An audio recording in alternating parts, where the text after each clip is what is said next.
Welcome back to the Side for you guys. Didn't put up a tutorial today. I'm not a big red lipstick wearer. I feel like it looks good with like a less stated face, but not with like a whole lot of makeup. So this is the look I did today. I wanted to kind of address some things.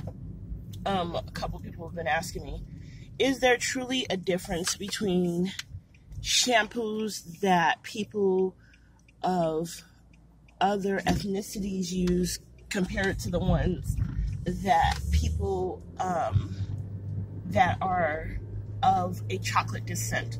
Because I hate to say African American or African, because there's plenty of different kinds of chocolate people all over the world, so I'm just going to address it like that. Yes, there is a very big difference, and the difference is that most shampoos that the majority of people of chocolate descent would use would be like sulfate free or whatever. Don't get yourself like into the whole I'm gonna use sulfate free and only sulfate free thing, because there is a real reason why you need sulfates. Sulfates basically help the emulsient in shampoos. It also makes it so that you are getting the bacteria, because bacteria does build up on your scalp, off your scalp. I will admit that I do use sulfate-free shampoos, but like once a month, I'll use something with the sulfate in it, and I will shampoo my hair thoroughly with it. Do I wash my hair daily? No. I'm not one of those people who believes in shampooing your hair once a week. I wash my hair every 2 weeks, and that's just about it. I never have washed my hair more than that. And the reason being is I have a very dry texture of hair. I'm one of those people who can use petroleum-based products. So I can use the grease, I can use S-Curl, you know, things along heavier natures. There are people who can't, and that is determined by how dry your hair, how porous your hair is. I do suffer from a very dry, flaky scalp. I do know I have psoriasis, and so that's one part of it. But the other part of it is because I went to beauty school, and I'll admit to this. I went to beauty school. In beauty school, they teach you not to put any products on your scalp. They say, oh, it's clogging your pores, it's clogging your pores. Every hair texture is different, and the module that they teach on ethnic hair is so short. In 11 months, it's less than a month of education. Most people graduate from cosmetology school not being able to feel comfortable or proficient in doing a relaxer, or even like an S-curl or some kind of curling technique to African American hair. There are a lot of people who go to cosmetology school who cannot braid. And when they graduate from cosmetology school, they still can't braid. So those are kind of the things that have like started me to like have this conversation with you guys.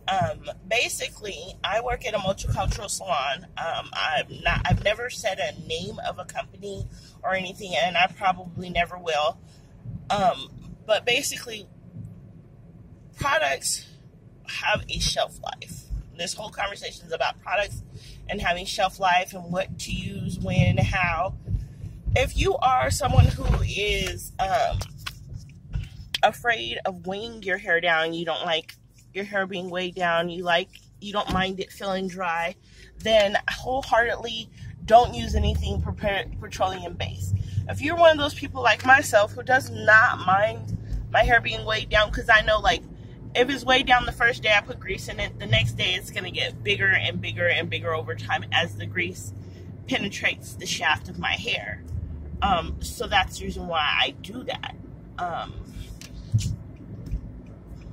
So that's another thing. But I'm just trying to start this conversation with you guys because I feel like a lot of times we forget that like cosmetologists, beauty people we learn from a school and a school of thought that's not really geared towards our hair textures. I know plenty of African American hairstylists that do not do African American hair, because one, like they don't want to do their own hair texture, or two, it's a lot more work. So that's that. Then I know people who are not African American, because I know one of the girls at my salon, she's Hispanic, and that girl is fire with some a press and comb. It just depends on your comfortability. If you're willing to learn, all these things are things that have to do with the stylist's point of view. I was watching this thing on here on YouTube, and they were talking about Kim Kimble getting fired by Nicki Minaj, and Tokyo, he's a hairstylist that he's not licensed. And truthfully enough, he's not licensed. That's the reason why he couldn't get a job at a salon. He does a lot of hair extensions and like basic styles. You never see him coloring or relaxing or doing any chemical services to anyone's natural hair. You see him doing a lot of wigs. So he's the perfect hairstylist for somebody that wears wigs. There is no law anywhere saying that you have to be licensed to style a wig. So that's all there is to it. Like, anybody can make a wig, anybody can sell a wig, anybody can put a wig together, anybody can apply a wig. There's no law about that. It's like, I think in New York a couple years back, they had this thing where they were talking about braiders being licensed. And the reason why they wanted braiders to get licensed is because licensed stylists were getting upset about having to pay money to get their licenses. And then here these braiders are, and they're charging a lot of money, and they didn't go to school. Reality. There are things that you learn from your grandparents, parents, family members. It's just inherent. Like, you learn.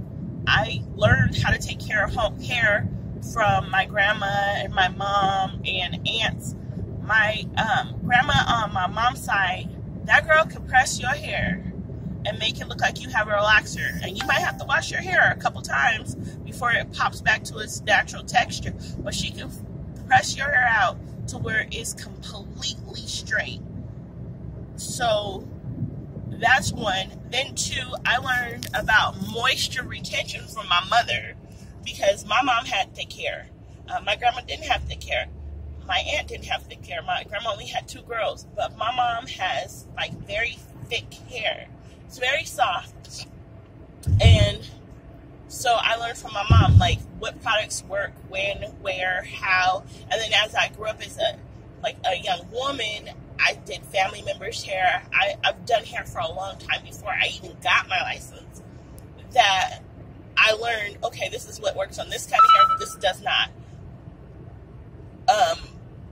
It's like gel and pomades and styling products.